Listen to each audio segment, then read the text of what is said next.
All right, picture this. You're in the grocery store, staring at that giant wall of canned tuna. It's a choice you've probably made 100 times without even thinking about it. But what if I told you that simple choice has huge consequences for your health, your meal, and even the secret chemistry happening inside that can?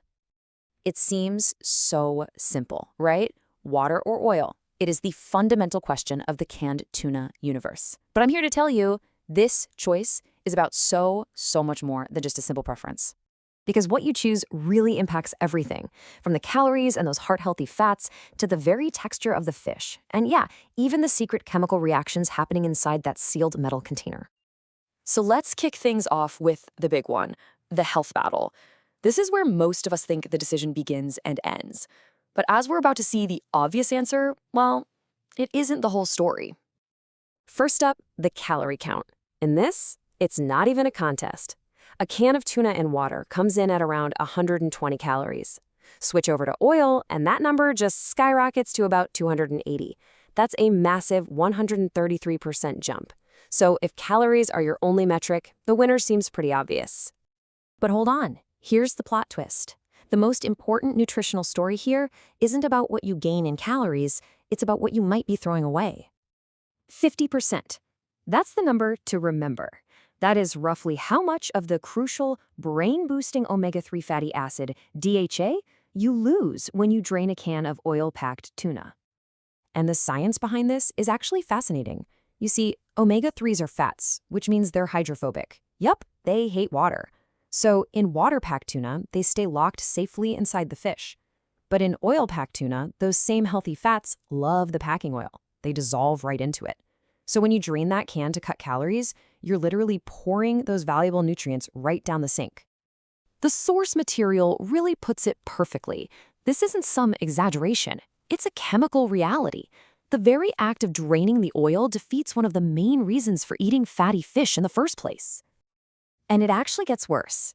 It's not just a loss of the good fats, it's a gain of less desirable ones. See, tuna packed in common vegetable oils can actually soak up inflammatory omega-6 fats from that oil. So what you need to remember is this. You're not just losing omega-3s. You're actively swapping them for something you probably don't want. All right, let's move on to round two. The texture tussle. We all know oil-packed tuna feels richer, more moist, but why? The answer lies in some pretty cool food science. It all starts with a process called protein denaturation. Basically, during the high-heat canning process, the proteins in the fish muscle fibers tighten up and get tougher. This is just unavoidable, and it's the key reason canned tuna has that characteristic firm texture. A great way to think about this is to imagine the tuna meat as a sponge. The intense heat of the canning process is like wringing out that sponge. The protein fibers contract, squeezing all the natural moisture right out of the muscle, and this happens whether it's packed in water or oil. So, if both types lose moisture, why does oil-packed feel moister? Well, it's a clever illusion. In water-packed tuna, you just have those dry, squeezed-out protein fibers. But in oil-packed, the oil coats every single one of those fibers. It's not adding moisture back in, it's acting as a lubricant, masking the inherent dryness and giving you that rich, tender mouthfeel. Now, for my favorite part, the secret chemistry. This is what's happening on a molecular level inside the can long before you ever pop it open, and it is not what you'd expect. Get this, even though we think of water as pure and clean, inside a can of tuna, it can actually cause some problems. It's called the water packing oxidative paradox. Here's how it works. The heat of canning releases these tiny iron particles from the tuna's muscle. In water, these iron particles can just zip around like they're on a superhighway, attacking the delicate fats on the surface of the fish.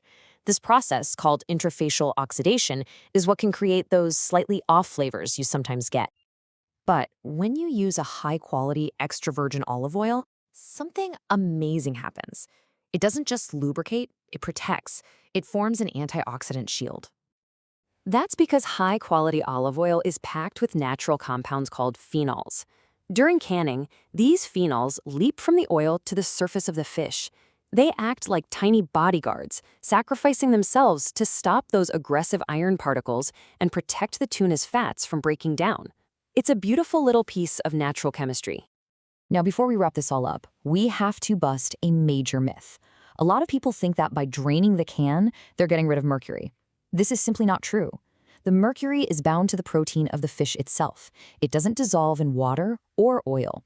So draining the can does nothing to reduce the mercury content. Okay, we've covered health, texture, and chemistry. So what's the final verdict in this tuna showdown? Let's bring it all together. Here is your ultimate cheat sheet. For low calories and maximum omega-3 retention when you drain it, water is your clear winner. It's perfect for recipes where you're going to add fat back in anyway, like a tuna salad with mayo. But for the best texture and flavor, especially if you plan to eat it straight or use that oil-packed is definitely superior. So there is no single champion here. The winner of the tuna showdown isn't on the shelf. It's you. It depends entirely on your goal. Are you optimizing for low-calorie protein, or are you looking for a rich, flavorful ingredient? So to sum it all up, here are your 3 key takeaways. 1. If you want the most omega-3 bang for your buck, choose water-packed. 2. For the best eating experience, choose oil-packed and embrace that flavorful, nutrient-rich oil. And 3. Remember that draining a can of oil is discarding healthy fats, but it does absolutely nothing to get rid of mercury. The choice has always been there, but now you understand the deep science behind it. So the only question left is, the next time you're in that aisle, which one are you going to reach for?